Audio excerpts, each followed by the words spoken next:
नमस्कार साथियों, स्वागत है एक बार फिर आपका अपने YouTube चैनल हिंदीवादी ज्ञान पर। आप सुन रहे हैं आल्हा उदल की वीर गाथा, जिसमें कहानी चल रही है मनियरगढ़ की लड़ाई की। जिसमें पिछले भाग में आपने जाना कि जब महोबा के वीर मनियरगढ़ के सुरंग में कैद हो जाते हैं, तो रानी सोना पृथ्वीराज चौहान के पास मदद के लिए जाती हैं, परंतु वहां से उन्हें निराशा ही हाथ लगता है। फिर चौड़ा पंडित महोबा की मदद के लिए आते हैं और अपने सूझबूझ और इंदल ढेवा और अमरजीत के साथ महोबा की सेना को फिर से मुक्त करवा लेते हैं। यहाँ तक की कहानी आपने पिछले भाग में जाना। अब कहानी में आगे बढ़ें उससे पहले आपसे वही रिक्वेस्ट कि अगर आप इस चैनल पर पहली बार आए हैं तो चैनल को सब्सक्राइब करें, वीडियो को लाइक करें और ज्यादा से ज्यादा शेयर करें। अब आते हैं कहानी पर। साथियों, जब महोबा के वीरों को सुरंग की कैद से बाहर निकाला जाता है, तो ऐसा लगता है जैसे किसी ने मरे हुए शरीरों में नई जान भर दी हो। कैद के अंधेरे में जब उनका दम घुट रहा था, तब हर कोई मन ही मन यही सोच रहा था कि शायद यह उनकी आखिरी रात है। परंतु मां मैहर वाली की कृपा, चौड़ा पंडित की चतुराई और ढेवा, इंदल और अमरजीत के साहस ने वह कर दिखाया जो असंभव लगता था। आज उसी धरती पर, मनियरगढ़ की मिट्टी पर, महोबा की सेना फिर से मुक्त थी। गर्व से सीना फूला हुआ, मन में बदले की ज्वाला और आंखों में युद्ध की चमक लिए सबका चेहरा सूरज की रोशनी में चमक रहा था। कैद से छूटते ही आल्हा उदल, चाचा तालहन सैयद सबसे पहले दौड़कर पहुंचे चौड़ा पंडित के पास। उनकी आंखों में कृतज्ञता थी।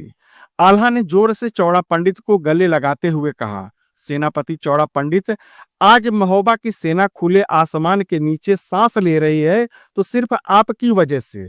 हम आपका यह उपकार जीवन भर नहीं भूलेंगे। फिर चौड़ा पंडित हल्की मुस्कान के साथ बोले, नहीं वीर आल्हा, मेरी क्या औकात। इस जीत का असली श्रेय तो ढेवा, इंदल और अमरजीत जैसे रणबांकों को जाता है, और सबसे बड़ा श्रेय तो रानी सोना को जाना चाहिए, क्योंकि अगर उन्होंने समय रहते पिथौरागढ़ में संदेश न भेजा होता तो आज कोई भी यहाँ खड़ा न होता।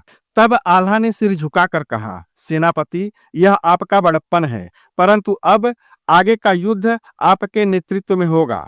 सबके चेहरे पर प्रसन्नता साफ झलक रही थी और सभी चेहरे पर मुस्कान लिए चौड़ा पंडित की तरफ देख रहे थे।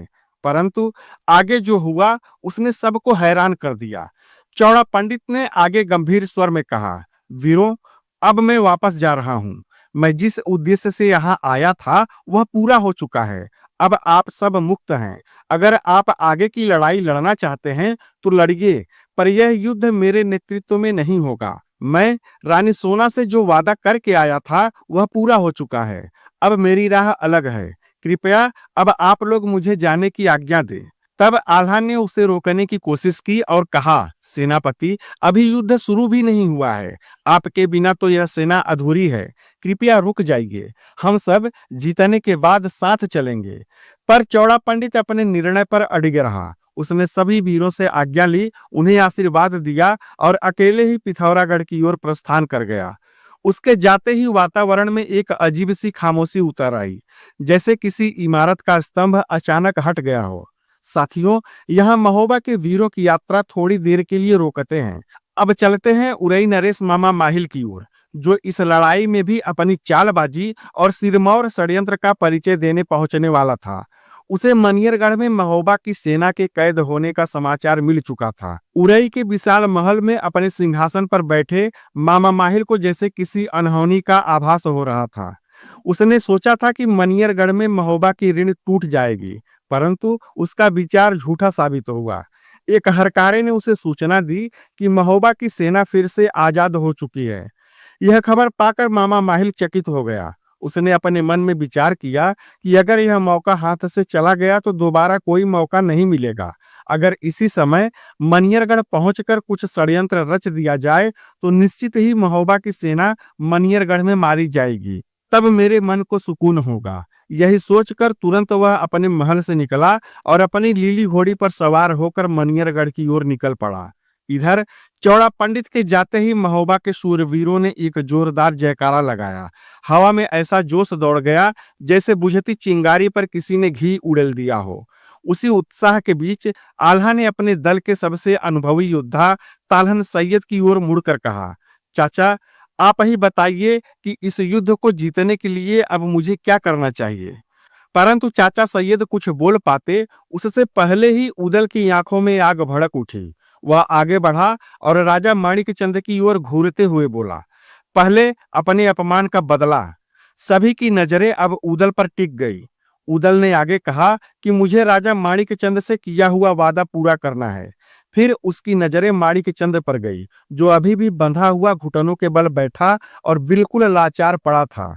उदल ने एक ठंडी तीखी मुस्कान के साथ कहा, राजा माणिकचंद को इस जंगल से बड़ा प्रेम है, तो आज हम इसके सामने ही इसी के जंगल में शिकार खेलेंगे और देखेंगे कि हमें रोकने कौन आता है। जब वह हमें शिकार करते देखेगा, तब उसके चेहरे की रंगत देखकर हमारे दिलों को ठंडक मिलेगी। बस फिर क्या था। इतनी देर में महोबा के योद्धाओं का जोश ज्वाला बन चुका था। उदल, ढेवा, लाखन, इंदल, मलखान, अमरजीत सब ने अपने अपने हथियार उठाए और एक ओर से जंगल में घुस गए। राजा माणिकचंद को उसी जगह बांध कर बैठाया गया था जहां से वह अपने सामने महोबा के वीरों को जंगल में जाते देख सकता था, परंतु वह कुछ कर नहीं सकता था, बस देख ही सकता था। पूरा जंगल महोबा के वीरों की युद्ध चालों से थर्रा उठा। पेड़ों की डालियां टूटती, जानवर इधर उधर चीख कर भागते और वीरों की गूंजती आवाजें जंगल को भयभीत कर रही थी। दिन भर महोबा के ये योद्धा जंगल में शिकार खेलते रहे, जहां भी जाते तहस नहस कर देते। शाम तक राजा माणिकचंद के सामने जानवरों के शवों का ढेर लग गया था। बंधा हुआ राजा वह भयानक दृश्य देख रहा था। उसकी आंखों में असहायता थी, घुटन थी और गहरा अपमान था। वह सोच रहा था कि जिस जंगल को मैंने वर्षों तक संवारा, आज वह मेरी आंखों के सामने उजड़ गया। यह सब मेरी गलती है। उदल और ढेवा का अपमान उस दिन मुझे नहीं करना चाहिए था। शाम ढलते ढलते सभी वीर दोबारा माणिकचंद के सामने आ गए। उनके चेहरे पर जीत का तेज था और माणिकचंद के चेहरे पर निराशा और हार की परछाइयां थी। तभी कहीं से किसी ने जोर से बोला कि माणिकचंद को अभी मार दो। तभी दूसरी आवाज आई। वह हंसते हुए कह रहा था कि अभी नहीं, इसे एक मौका और देना चाहिए, ताकि यह समझ सके कि महोबा से दुश्मनी कैसी होती है। आखिरकार एक सभा बुलाई गई, जिसमें सभी वीर बैठे हुए थे और सबकी राय एक ही निकली कि राजा माणिकचंद को एक आखिरी अवसर दिया जाए। सभा का निर्णय लेकर आल्हा माणिकचंद के पास गए। उन्होंने उसे बंधन से मुक्त कराया और गंभीर स्वर में कहा, हम तुम्हें छोड़ते हैं, परंतु याद रखना कि यहाँ से जाकर अपनी पुत्री चंदा के विवाह की तैयारी करो। हम लखपातर की बारात लेकर आए हैं। उन दोनों का विवाह निर्विरोध पूरा होना चाहिए। लाचार माणिकचंद कुछ कह नहीं सका। उसके होठ सूख चुके थे, चेहरा बुझ चुका था और आत्मा पराजय और अपमान से छलनी हो चुकी थी। फिर उसे मुक्त कर दिया गया। माणिकचंद लड़खड़ाते कदमों से मनियरगढ़ के किले की ओर बढ़ा। शाम हो चुकी थी। लाल सूरज उसकी पराजय का साक्षी बना हुआ था। किले में प्रवेश करते ही हर व्यक्ति उसे देखकर दंग रह गया। वह राजा कम और टूटा हुआ मनुष्य अधिक लग रहा था। थका हुआ, शर्मिंदा, अपमान से भरा, वह सीधे अपने शयन कक्ष में गया और बिस्तर पर गिरते ही आंखें बंद कर ली। आज की रात उसके लिए सबसे भारी थी, क्योंकि आज केवल जंगल ही नहीं, उसका अभिमान भी उजड़ चुका था। इधर मनियरगढ़ के राजमहल में हलचल मच गई थी। राजा माणिकचंद की बिगड़ी हालत की खबर जैसे ही उसके दोनों पुत्रों तक पहुंची, वे घबराकर तुरंत राजा के शयन कक्ष की ओर दौड़ पड़े। अंदर पहुंचते ही उन्होंने देखा कि रानी राजा की सेवा में लगी हुई थी। उनके माथे पर हाथ फेर रही थी, लेकिन राजा बिल्कुल मौन थे, जैसे कोई भारी पर्वत उनके सीने पर रख दिया गया हो। दोनों राजकुमारों ने पहले झुककर रानी और राजा को प्रणाम किया, फिर व्याकुल स्वर में पूछा, माता, महाराज की यह अवस्था कैसे हुई? क्या कोई अनिष्ट हुआ है?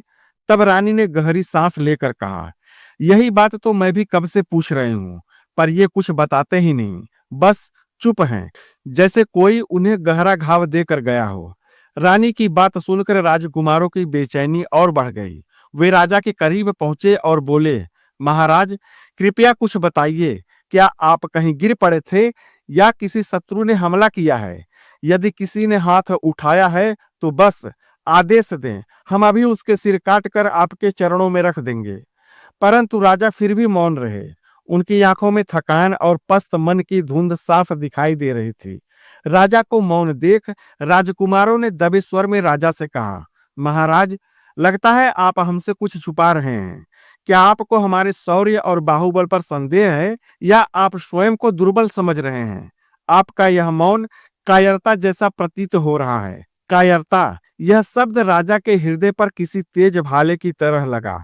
राजा तड़प कर उठ बैठे और दहाड़े मारते हुए बोले, मैं कायर नहीं, ना मैं कमजोर हूं और ना ही मुझे तुम्हारी शक्ति पर संदेह है।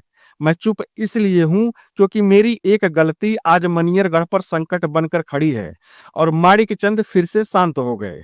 तब राजकुमारों ने राजा को ढांढस बंधाया और बोला, महाराज, कृपया पूरा सत्य बताइए। जब तक आप बोलेंगे नहीं, हम समस्या का समाधान कैसे करेंगे? तब राजा ने गहरी सांस ली और कांपती आवाज में पूरी घटना सुना डाली कि कैसे इंदल और अमरजीत स्त्री रूप में आए, कैसे उन्होंने धोखे से राजा को गड्ढे में गिराया, कैसे महोबा के वीर कैद से मुक्त हुए और कैसे उसी शर्म से उनका मन टूटा हुआ है। यह सब सुनते ही दोनों राजकुमारों की आंखों में रक्त उतर आया, चेहरे पर आग भड़क उठी। वे गुस्से से दहाड़े और फिर बोले, जिन्हें हम मनियरगढ़ से अपमानित करके भेज चुके थे, वे आज फिर हमारे सामने खड़े होने का साहस कर रहे हैं। अब उनकी मृत्यु निश्चित है। उन्होंने तलवार की मुठ पर हाथ रखते हुए कहा, महाराज, बस आदेश दीजिए, हम अभी चलकर महोबा की सेना का अंत कर देंगे और साथ ही इंदल और अमरजीत के सिर आपके चरणों में लाकर रख देंगे। राजकुमारों का जोश देखकर राजा ने गंभीर स्वर में कहा, मुझे तुम्हारी वीरता पर पूरा विश्वास है, पर यह मत भूलना कि दुश्मन कमजोर नहीं है। इस बार पहला वार ही आखिरी होना चाहिए। हमें उन्हें संभलने का मौका नहीं देना है। पहले मनियरगढ़ की पूरी सेना तैयार करो और यदि हो सके तो मित्र राजाओं को भी बुलवा लो। तब दोनों राजकुमारों ने दृढ़ निश्चय से कहा, महाराज, आप निश्चिंत रहें, हम महोबा का नामो निशान मिटा देंगे। इंदल और अमरजीत का सिर लेकर बहुत जल्द आपके पास लौटेंगे। इतना कहकर दोनों राजकुमार शयन कक्ष से बाहर निकले। उनकी चाल में क्रोध और आंखों में प्रतिशोध की लपटें थी। वे सीधे सेनापति के पास पहुंचे और गरज कर बोले, मनियरगढ़ की पूरी फौज तैयार करो, एक भी कमी नहीं होनी चाहिए। महोबा की सेना मुक्त हो चुकी है। अब चंदेलों को यमलोक भेजने की तैयारी करो। और इस प्रकार मनियरगढ़ की भूमि पर एक भयंकर युद्ध की आहट तेज होने लगी, जिसकी गर्जना जल्द ही चारों दिशाओं में सुनाई देने वाली थी। मनियरगढ़ में युद्ध की आहट अब तूफान बन चुकी थी। राजकुमारों का आदेश मिलते ही सेनापतियों ने चारों दिशाओं में नगाड़े बजवा दिए, युद्ध की तैयारी करो। सैनिक अपने अपने बख्तरबंद पहनने लगे। कई दिनों से तलवारें म्यान में पड़ी पड़ी जंग खा चुकी थी, आज फिर उन पर धार चढ़ाई जा रही थी। घोड़ों की हिनहिनाहट, हाथियों की चीखगाड़, ढोल नगाड़ों की गूंज से पूरा किला युद्ध की ऊर्जा से भर उठा। मनियरगढ़ की फौज की अगुवाई कर रहे थे राजा के वीर पुत्र हीरा सिंह और धीरा सिंह। उनके चेहरे पर क्रोध था और आंखों में बदले की आग। अगले ही दिन सूरज की पहली किरण के साथ मनियरगढ़ का विशाल द्वार खुला और नंगी तलवारें लहराते हजारों सैनिक युद्ध भूमि की ओर बढ़ चले। मारू बाजे बजने लगे, जो युद्ध का खुला निमंत्रण था। उधर खबर मिलते ही महोबा का शिविर भी युद्ध घोष से गूंज उठा। हर वीर ने कमर कस ली। महोबा की चतुरंगिणी सेना, घोड़े, हाथी, रथ और पैदल सेना सब एक पंक्ति में सज गए। उनकी पंक्तियों में इंदल, अमरजीत, मलखान, ढेवा, लाकन जैसे आल्हा उदल के पराक्रमी योद्धा खड़े होकर युद्ध का संचालन करने वाले थे। इधर आल्हा अपने तंबू में युद्ध सभा लगाए बैठे थे। सभी सूरवीरों के सामने आल्हा ने चाचा सैयद से पूछा, चाचा, आज की युद्ध की अगुवाई कौन करेगा? सैयद कुछ कहते उससे पहले ही सभा में बैठे युवा वीर इंदल खड़ा हो गया। उसकी आंखों में बिजली चमक रही थी। वह गरज कर बोला, आज की अगुवाई मैं करूंगा। मनियरगढ़ को उसके घमंड की ऐसी सजा दूंगा कि फिर कभी सिर उठाने की उसकी हिम्मत भी नहीं होगी। उसके तुरंत बाद अमरजीत भी खड़ा हो गया। मैं भी भाई इंदल के साथ जाऊंगा। आज हम अपने पिता और चाचा के अपमान का बदला मनियरगढ़ की सेना के संघार से चुकाएंगे।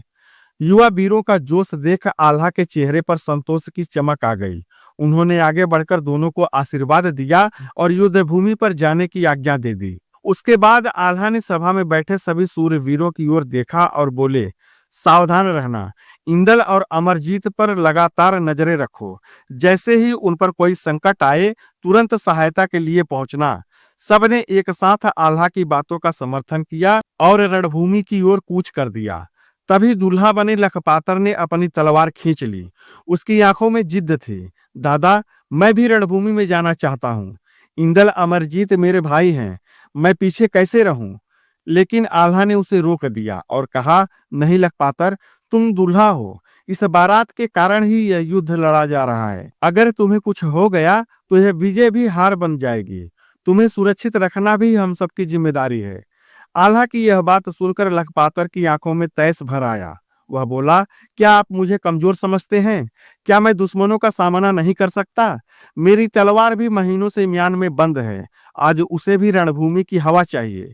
उसने बहुत जोर लगाया, बहुत निवेदन किया, लेकिन आल्हा अपने निर्णय पर अडिग रहे और लखपातर को युद्ध में जाने की अनुमति नहीं मिली। लखपातर का मन बैठ गया। वह तंबू में लौट आया और बेचैनी से इधर उधर टहलने लगा। उसके भीतर एक ही बात घूम रही थी कि मेरे लिए इंदल और अमरजीत तलवार चलाएंगे और मैं उनकी सहायता भी नहीं कर सकता। पर वह चाहे जितना सोच ले, युद्ध में जाने की अनुमति उसे कोई देने वाला नहीं था। इधर रणभूमि अब जलते हुए अंगारों की तरह धधक रही थी। दोनों ओर की सेनाएं आमने सामने खड़ी थी। एक तरफ मनियरगढ़ की फौलादी सेना तो दूसरी तरफ महोबा के प्रचंड योद्धा।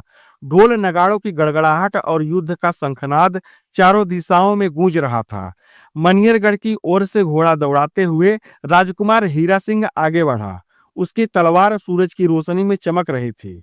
वह गरज कर बोला, महोबा वालों, एक बार अपमानित होने के बाद भी तुम लोगों को शर्म नहीं आई? फिर यहाँ मुंह उठाकर चले आए। अब की बार यहाँ से बचकर जाना तुम्हारे बस की बात नहीं होगी। हीरा सिंह की यह ललकार महोबा की सेना में आग की तरह फैल गई। हर योद्धा की रगों में रक्त उबलने लगा। तभी इंदल अपने घोड़े को एड़ लगाकर सीधा हीरा सिंह के सामने आ गया। इंदल की आंखों में अग्नि नाच रही थी। वह गरज कर बोला, तुम लोग धोखे से वार करते हो और खुद को वीर कहते हो। सच्चा योद्धा सामने आकर युद्ध करता है। कायरों की तरह छुपकर वार करना शौर्य नहीं, कायरता है। इंदल की बात सुनकर हीरा सिंह हंसता हुआ बोला, अरे छोटे योद्धा, क्या तुम्हारे यहाँ कोई बड़ा नहीं बचा जो तुम्हें रणभूमि में भेज दिया है? हीरा सिंह के व्यंग से इंदल की तलवार कांप उठी, पर उसके शब्द उससे भी ज्यादा तीखे थे। मुझे छोटा समझने की भूल मत करो। हम तुम्हारी बहन को अपने भाई लखपातर की दुल्हन बनाकर यहाँ से ले जाएंगे। तब तुम्हें मुझे जीजा कहना पड़ेगा। यह सुनते ही मनियरगढ़ की सेना में खलबली मच गई। इंदल आगे बोला, हमने तुम्हारे पिता माणिकचंद की दुर्दशा की और फिर भी उन्हें जिंदा छोड़ दिया, लेकिन तुम्हें वह मौका नहीं मिलेगा। यदि युद्ध से बचना चाहते हो तो अपनी बहन चंदा का विवाह मेरे भाई लखपातर से कर दो, अन्यथा मनियरगढ़ का विनाश निश्चित है। यह सुनकर हीरा सिंह की आंखें खून से लाल हो गई और वह उग्र स्वर में चिल्लाया, इंदल, आज इसी युद्ध में तुम्हारा सिर काटकर अपने पिता के चरणों में रख दूंगा।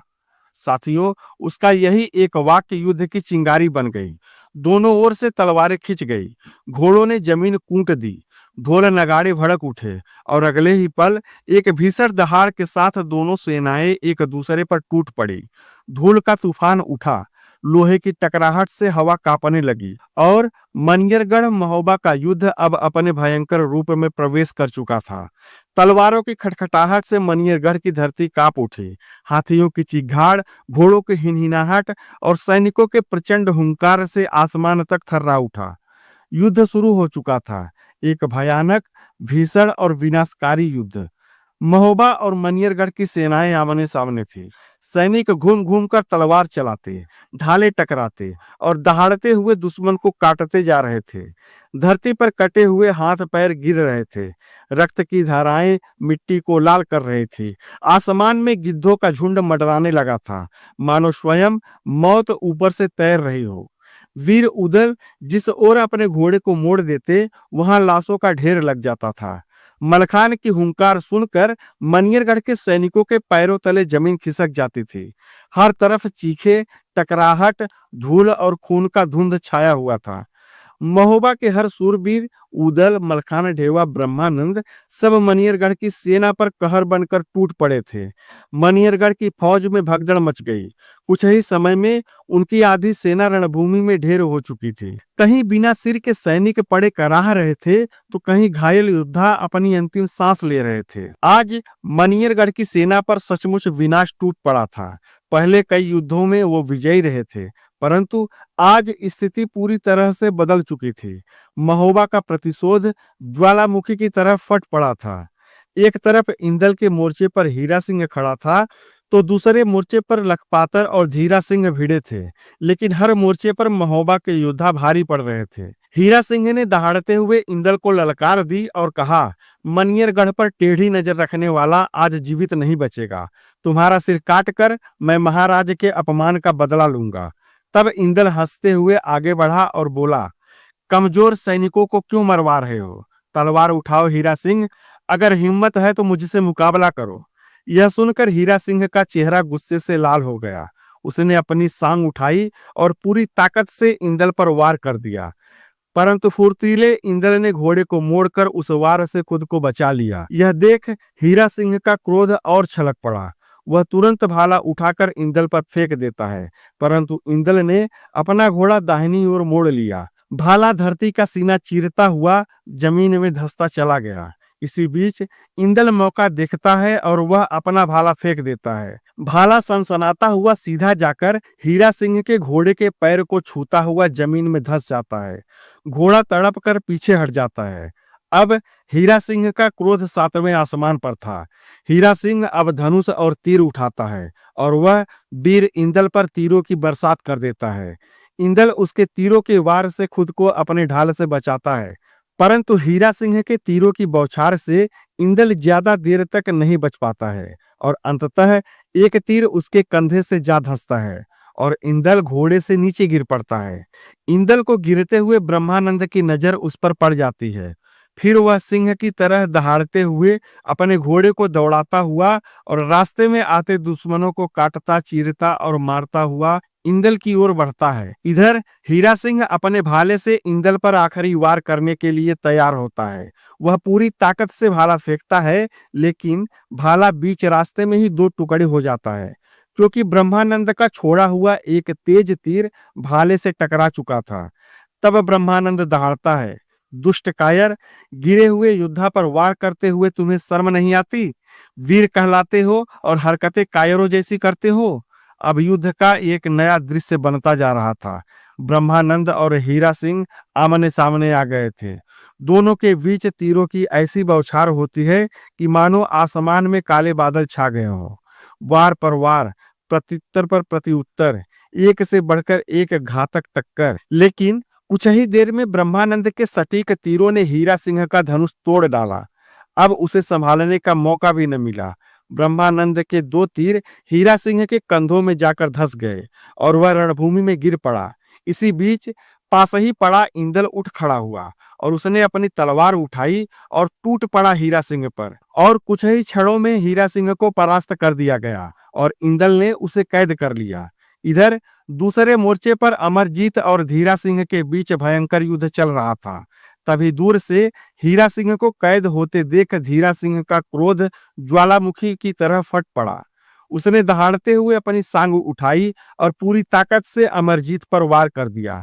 वह सीधे अमरजीत के घोड़े पर पड़ा और घोड़ा कराहता हुआ गिर पड़ा और अमरजीत भी उसके साथ जमीन पर आ गिरा। और तभी धीरा सिंह ने भी अपनी तलवार हाथ में लेकर नीचे छलांग लगा दी। अब दोनों योद्धाओं में तलवारों का भीषण संग्राम शुरू हो गया। तलवारों की चिंगारियां उछल रही थी। धातु और शक्ति की टकराहट से हवा कांप रही थी। दोनों ही महारथी थे, लेकिन धीरा सिंह का प्रहार भारी होता जा रहा था। धीरे धीरे अमरजीत उसके सामने कमजोर पड़ने लगा और फिर धीरा सिंह का एक प्रचंड वार हुआ और अमरजीत की तलवार बीच से टूट गई। अब वह अपनी ढाल से वार रोकने लगा, लेकिन यह भी कब तक टिकती। कुछ ही पलों में ढाल भी फट गई। धीरा सिंह ने अंतिम वार करने के लिए तलवार उठाई ही थी कि तभी दूर खड़े मलखान की नजर उस दृश्य पर पड़ गई। धीरा सिंह ने तलवार चलाई, परंतु बीच में ही मलखान की ढाल आ गई और वार को रोक लिया। अब रणभूमि में नया संग्राम शुरू हो चुका था, मलखान बनाम धीरा सिंह का। परंतु मलखान कोई साधारण योद्धा नहीं था। वह विकट पराक्रमी, अपराजेय और रणभूमि का सिंह था। बड़े बड़े वीर उसके सामने टिक नहीं पाते थे। तो भला धीरा सिंह कितनी देर टिकता। कुछ ही समय में मलखान ने धीरा सिंह को पछाड़ दिया और उसे भी कैद कर लिया। अपने दोनों सेनापतियों को कैद होते देखकर मनियरगढ़ के सैनिकों का मनोबल चूर चूर हो गया। उनके दिलों में भय और निराशा घर कर गई। सेना में भगदड़ मच गई। सैनिक रणभूमि छोड़कर किले की ओर भागने लगे। उन्हीं में से एक हांफता हुआ सैनिक राजा माणिक चंद के पास पहुंचा और बोला, महाराज, हीरा सिंह और धीरा सिंह दोनों कैद हो गए हैं। यह सुनते ही माणिक चंद के पैरों तले जमीन खिसक गई। उसका चेहरा पीला पड़ गया, मानो उसके भीतर की सारी ताकत खत्म हो गई हो। वह व्याकुल होकर बोला, अब मैं क्या करूं? सेना आधी खत्म हो चुकी है। मेरे दोनों पुत्र कैद हो गए हैं। रणभूमि में अब कौन टिक पाएगा? उसी समय वहां मामा माहिल भी पहुंच चुका था। राजा ने उसका स्वागत किया और पूरी स्थिति बताई। राजा बोला, मामा, महोबा की सेना प्रलय बनकर टूट रही है। मेरी सेना समाप्त हो रही है। मुझे समझ नहीं आ रहा कि मैं क्या करूं। लगता है अब मुझे ही रणभूमि में जाना होगा। आप महल में विश्राम कीजिए।